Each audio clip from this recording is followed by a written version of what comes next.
Welcome to another deep dive. This time, we're going to be looking at two really fascinating texts, and they're both kind of digging into the mysteries of consciousness, and the afterlife. Oh, yeah. Yeah, so we're talking about the Tibetan Book of the Dead Oh, yeah. Okay. and the Law of One. Okay. And, at first glance, you might think, like, what do these two have in common? Yeah. Totally different. Yeah. Yeah, but get ready, because there are some surprising connections. Interesting. Okay. Yeah. So, yeah, on the surface, I mean, they do seem like totally different things. I mean, like, the Tibetan Book of the Dead, that's like an ancient Tibetan Buddhist text, right? It's like a guidebook, Right, right. It's a guide for navigating the Bardo, and the Bardo is that like transitional state after death. And the point of it all is to help the deceased person, recognize the true nature of reality so they can achieve liberation. Okay, yeah. Yeah. So then we have the Law of One. That's like a whole collection of channeled messages from this entity called Ra. Have you heard of this? I've heard of it, yeah. I haven't really dug into it too much. Yeah, so this Ra claims to be a six-density social memory complex, Oh, wow. which, that might sound like straight out of science fiction. But Yeah. the thing is, like, Ra's message really focuses on this idea that all is one and we're all part of, one creator. Okay, so there's like a unity aspect to it. Yeah, exactly. Okay. So, and that's the fascinating thing. It's like both these sources, they come from totally different backgrounds. They have these different approaches, but they offer some very surprisingly, like, similar perspectives, really. Yeah, on like what happens after death, the nature of consciousness, and even, how we can evolve spiritually. Okay, I'm intrigued. Let's unpack this a bit. Yeah, let's do it. So we're going to be drawing insights from an audiobook of the Tibetan Book of the Dead, Okay. and we're going to be looking at transcripts of the Law of One material. And we're going to kind of see how these texts, even though they're so unique, they seem to point towards this shared understanding, Okay. of the human experience and like our journey beyond, the physical realm. Cool, yeah. Yeah.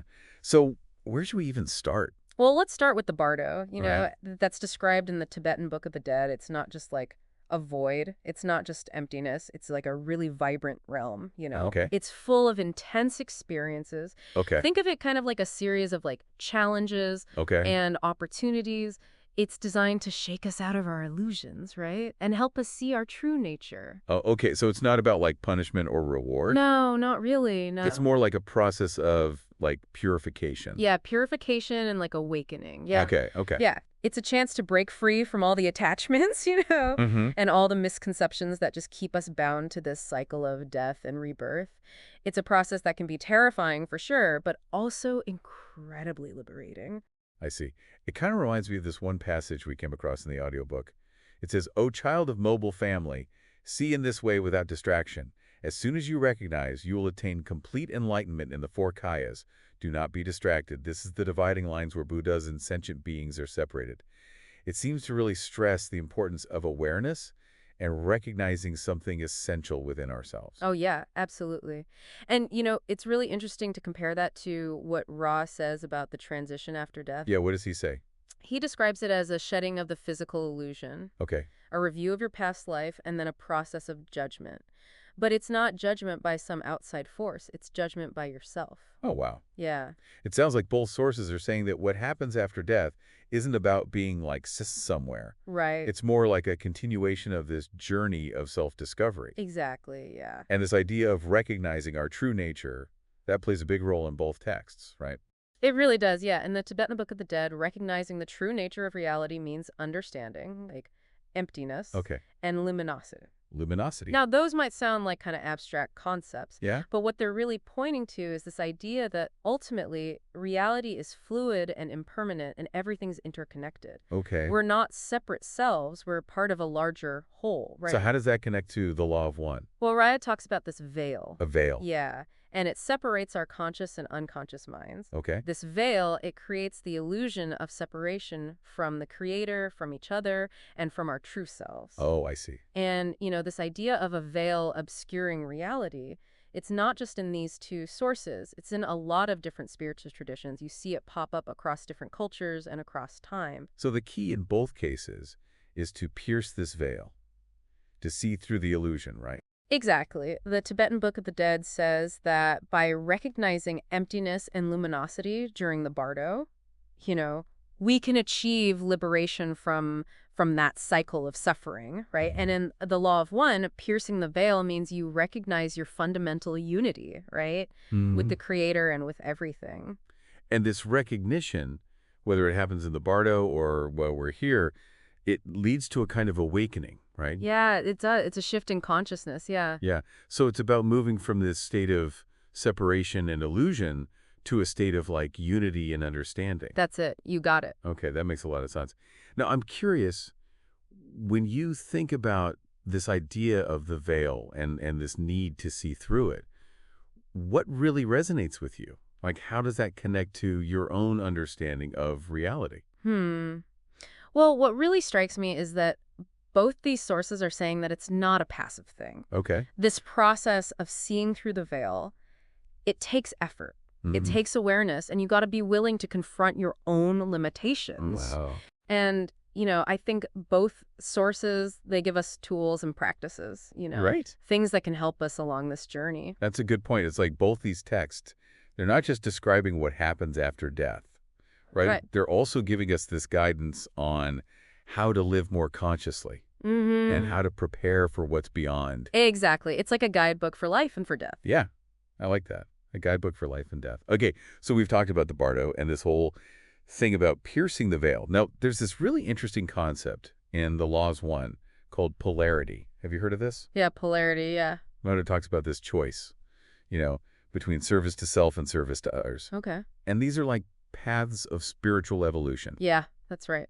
And it's fascinating. It's like our choices, even the little ones, contribute to this bigger cosmic dynamic. Yeah, totally. And, it's not about being good or bad based on those choices. It's more about how our intentions, like what we're thinking and what we're doing, actually shape our spiritual growth. Okay? The law of one suggests that helping others, serving others, leads to greater unity and understanding, while serving yourself keeps you separate. It makes me think of those warnings in the Tibetan Book of the Dead about giving in to fear and distraction while in the Bardo.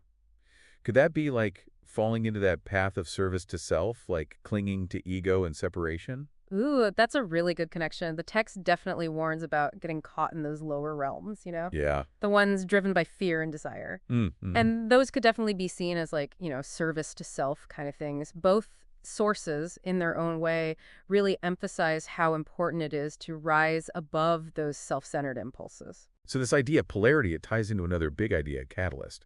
The Law of One describes catalyst as like experiences that are designed to speed up our spiritual evolution.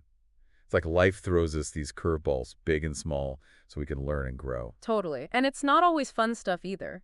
Ra actually says that the really powerful catalysts are often the tough ones. The ones that make you face your weaknesses and force you to make choices that show who you really are. Yeah. Remember that example of the wanderer Oh, yeah. choosing to come here to a dense realm like this to accelerate their evolution? It's like they're choosing to go through this spiritual boot camp. Yeah, exactly. And those difficult experiences, those moments when you hit a wall, they become like huge opportunities for growth. So both these texts are kind of saying that these challenging experiences, whether they're in life or after death, they're not punishments, Right. They're more like chances to transform. Yeah, for sure. They're like these cosmic wake-up calls, urging us to let go of what we're holding on to, confront those shadow parts of ourselves, and realize who we really are. And it's not just about death, it's about our everyday lives, too. Yeah, absolutely. If we can see challenges as opportunities for growth, it changes how we deal with everything from relationships to setbacks. Exactly. It totally changes your perspective. And then that brings us to another really important idea, compassion. In both these texts, compassion isn't just some nice feeling. It's like a powerful force for spiritual evolution. Yeah, and in the Law of One, Raj is really clear about how important serving others is. As a way to move towards that positive polarity, he actually says those upon the service to others path wait to be called and can only send love. It's really beautiful, and it definitely connects to that emphasis on compassion in the Tibetan Book of the Dead, too. Absolutely. That text encourages compassion for everybody, even those who are still stuck in that cycle of suffering. It says that showing love and understanding, even when faced with negativity, is crucial for our own liberation. So both sources are saying that compassion and helping others aren't just nice things to do, they're actually essential parts of our spiritual evolution. Exactly. They're woven into the very fabric of reality. They're how we align with that law of one, that principle of unity and love that connects everything and everyone. It's pretty powerful to think that our choices to be compassionate and serve others not only affect our personal growth, but also contribute to a greater cosmic harmony, you know? And this makes me think of another aspect of the Law of One that I found really interesting, this concept of energy centers or chakras. Oh, yeah. Ra describes them as points within us that link us to the universal flow of energy. Okay. For example, he talks about the Indigo Ray Center as a gateway to intelligent infinity. So it's almost like these centers are like tuning forks. They vibrate at different frequencies. And through practices like meditation, we can learn to harmonize them, like align ourselves with the flow of this universal energy. Exactly. And it's cool to note that even though the Tibetan Book of the Dead doesn't use the word chakras, it still really stresses the importance of subtle energy and the practices that can help us refine and purify it. Okay, I see the connection. So both sources, even though they use different language, they both point to the importance of inner work, of becoming aware and mastering our energy to move forward in our spiritual evolution. Exactly. That inner work isn't just for our own benefit. It ripples out and affects the people around us and contributes to the collective consciousness. That reminds me of another thing from the Law of One that I found super interesting, the pyramid. Rod talked about pyramids as these resonating chambers that can focus energy for healing and transformation. Yeah, he mentioned the bottom should be open to create the right distortions for healing catalyst. It's almost like the pyramid acts like a conduit, pulling down energy from the cosmos and channeling it for specific purposes. It makes you wonder about the role of sacred geometry and architecture in, like, helping spiritual growth. Totally, and Ra even suggested that the shape itself, the geometry of the pyramid, has a coded meaning.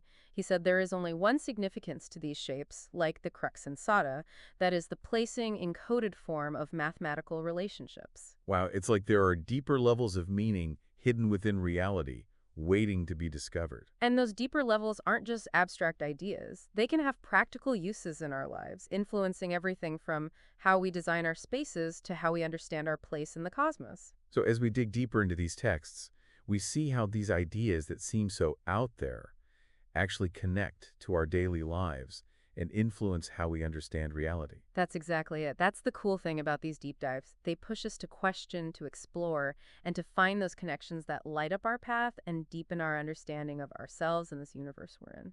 Now, I want to talk about something that I think a lot of us struggle with, the challenges and obstacles we face on our spiritual journeys. Oh, yeah. Rod talks about psychic attacks, Oh, yeah. especially from negative entities that want to mess with the flow of positive energy. It's something we need to be aware of, for sure.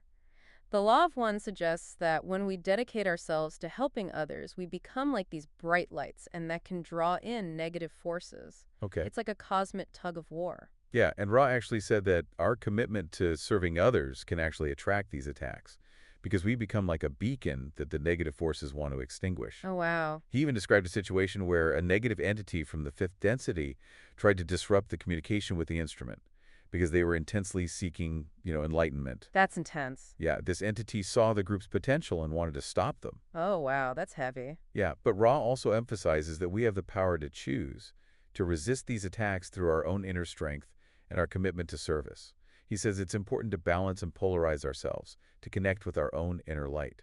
Yeah, like building up our spiritual immune system, right? Exactly. So it's not about being naive and pretending that negative forces don't exist, but about knowing we have the power to choose how we respond, to align ourselves with the light. Yeah, that makes sense. And it brings us back to this idea of the wanderer, which we talked about earlier. Yeah, the wanderer. Ra describes them as souls that have come here from higher densities to help this planet evolve. Oh, wow. And these wanderers face some unique challenges, right? Ra mentioned that they often experience a kind of cosmic amnesia. They forget who they really are and why they're here. So they're like here on a mission, but they have to remember who they are and what that mission is. And the experiences they have, the challenges, it's all part of that remembering process. Exactly. And for them, those challenges are often even bigger because they're dealing with a world that feels very different from their soul's essence. So what can help them in this situation?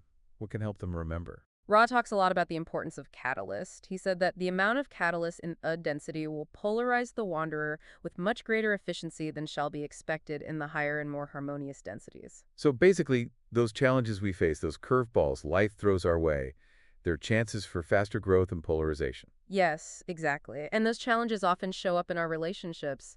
Those interactions that really push us to our limits and make us face our shadows. Like those soul contracts we make before we incarnate, those agreements to play certain roles and learn lessons together. Exactly. And Ra actually talked about a case where a wanderer had programmed specific relationships to give them opportunities for the experiential catalyst of work and comradeship. So it's not just about karma from past lives. It's also about the relationships we choose in this life, Yeah. the people we draw in who reflect our inner world and offer us opportunities to grow and heal. Right. And that leads us to what's really at the heart of it all: self awareness and self acceptance. Ross said that the heart of the discipline of the personality is threefold: one, know yourself; two, accept yourself; three, become the creator. Wow, that's powerful. It's like a cosmic roadmap for spiritual evolution. Yeah. First, we have to look inward and face our own shadows, those parts of ourselves that we'd rather keep hidden. And then we have to learn to accept those shadows, to accept all of ourselves, even the parts we think are imperfect. And finally, through that self acceptance and integration, we start to embody the creator. We radiate love and light from within. It's like a journey of transformation, a path to realizing our true nature as these divine beings. Exactly. It's about waking up to who we really are. Now let's talk about this fascinating concept of the magical personality. Oh, yeah, magical personality. Ra described it as a bridge between space-time and time-space, something an adept uses during magical workings. He was really clear about the importance of deliberately taking off the magical personality after the working so the higher self can go back to its proper form in relation to the space-time mind-body-spirit. Right, like you're putting on a cosmic costume. Yeah. But it's super important to remember to take it off when you're done, to come back to your normal self. And Ra said the key to using the magical personality is inside us. He said, when the magical personality is properly and effectively called upon, the self has invoked its higher self. So it's not about rituals or spells, it's about connecting with our own power, our own divine essence. Exactly. And this brings us to a big question, free will. Rod kept saying how crucial free will is, even for those who want to serve others. He mentioned that those upon the service to others path wait to be called and can only send love. It's like a cosmic code of ethics. We can't force our will on others, even if we think we're doing it for their own good. We have to respect their right to choose their own path. And that respect for free will applies even to those who choose the path of service to self. Right. Ra explained that the positive polarity sees love in all things, while the negative polarity uses tricks to manipulate others. But even those negative beings have to follow the law of free will. If they break it, they actually weaken their own polarity and power. So it's this delicate balance, this dance between serving yourself and serving others, all within the framework of free will. And that balance is reflected in how the universe works, the interplay of light and dark, positive and negative polarities.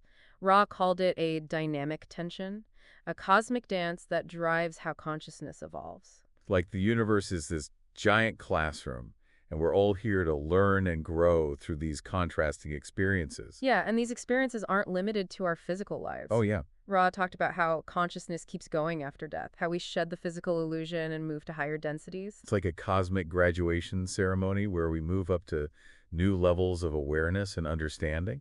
Yeah, but even after death, the journey of learning keeps going, and Ra gave us some really cool insights into those higher densities. He described the fourth density as a place of love and understanding, where we keep refining those lessons of compassion and service. Wow. And the fifth density is all about wisdom, where beings gain a deeper understanding of the law of one and how everything's connected. Okay, that makes sense. And it's not just about individuals evolving, right? Right. Rod talked about these social memory complexes, these groups of beings who have merged their consciousness and keep evolving together. Yes, like a cosmic hive mind, right? Where individual identities blend into this greater unity of purpose and awareness. And these social memory complexes, both the positive and negative ones, they play a part in this grand cosmic drama influencing whole planets and civilizations. Yeah, it's mind-blowing. It is, this idea of these vast networks of consciousness shaping the destiny of the universe. And yet, within this huge cosmic tapestry, each individual choice, each act of love or service, it ripples out and contributes to the evolution of consciousness as a whole. It reminds us that we're all connected, part of something bigger, and our choices matter, even against this vast cosmic backdrop. And it's really humbling, isn't it, to think that we have this part to play in this vast cosmic drama. It's like we're all these actors on a stage, but the play is happening on a universal scale. And like actors drawing on what's inside to play a role, we've got to tap into our own depths to handle this journey of evolution, right? Both the Tibetan Book of the Dead and the Law of One offer ways to do just that. One thing that really stuck with me from the Law of One was how Ra talked about time. Oh, yeah, time, yeah. He described how we see it as like linear and in order, but also kind of hinted that maybe we can experience time in a way that's not so straight line. Okay. He said, the space-time and time-space concepts are those concepts describing as mathematically as possible the relationships of your illusion. Makes you think, huh. Yeah, that's pretty wild. It's like what we know about time might be limited. Maybe there are other ways to experience reality that beyond past, present, future. And Ra even said that in those higher densities, time gets more fluid, more like you can shake it. He said the seeker seeks the one. The one is to be sought, as we have said, by the balanced and self-accepting self-aware, both of its apparent distortions and its total perfection.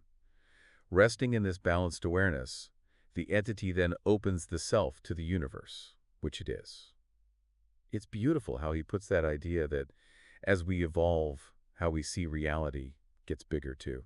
Yeah, it is. And it brings us back to recognizing our true nature, right? That connection to everything. Both the Tibetan Book of the Dead and the Law of One say that's the key to being liberated, whether it's in the Bardo or while we're alive. So it's not enough to just understand these ideas in our heads, is it? We have to experience that connection, like make it part of who we are. Right on. It's about moving past that illusion of being separate and recognizing the unity that ties us all together. And this awakening, it affects more than just us, right? I mean, it's about the whole planet evolving too, isn't it? We talked about this in the Law of One, mentioning this coming harvest, this change to fourth density. Yeah, he called it a huge time of transformation, like a shift in consciousness that will change all of humanity. He even talked about those big planetary disasters. He said, the planetary catastrophes, as I may call them, are a symptom of the difficult harvest rather than a consciously programmed catalyst for harvest. So all those global problems we're facing, Hmm. the environment, social unrest, those aren't necessarily punishments, but more like reflections of this bigger change, this move to a new level of consciousness. That's it. And what we do, our choices individually and together, they play a part in how this change happens. The more we act with love, compassion, and help each other, the smoother this transition's going to be. It's like we're all contributing to a new era being born, a whole new way of being. And what we do, the choices we make, they matter. They do, for sure. And while the future might seem uncertain, both the Tibetan Book of the Dead and the Law of One give us this message of hope. They remind us that we have the power to choose our path, to align with love, and to be part of making consciousness evolve. That's powerful, something to hold on to as we go through all the complexities of life. Well, that brings us to the end of our deep dive into these incredible texts. We've looked at the Bardo, the veil of illusion, this idea of polarity, the role of catalysts, the importance of compassion, and so much more. We've seen how these sources, the Tibetan Book of the Dead and the Law of One, that seem so different at first, actually have surprisingly similar views on what reality is, the journey of our souls, and the power of making conscious choices. We really hope this has made you curious, maybe challenged some of your ideas, and given you that spark to explore these concepts even more. Remember, this awakening is a journey that never ends, and there's always more to discover. Keep asking those questions, keep exploring, and keep diving deep into the mysteries of consciousness and this universe. Thanks for joining us on this exploration. Until next time, keep searching, keep learning, and keep letting your light shine.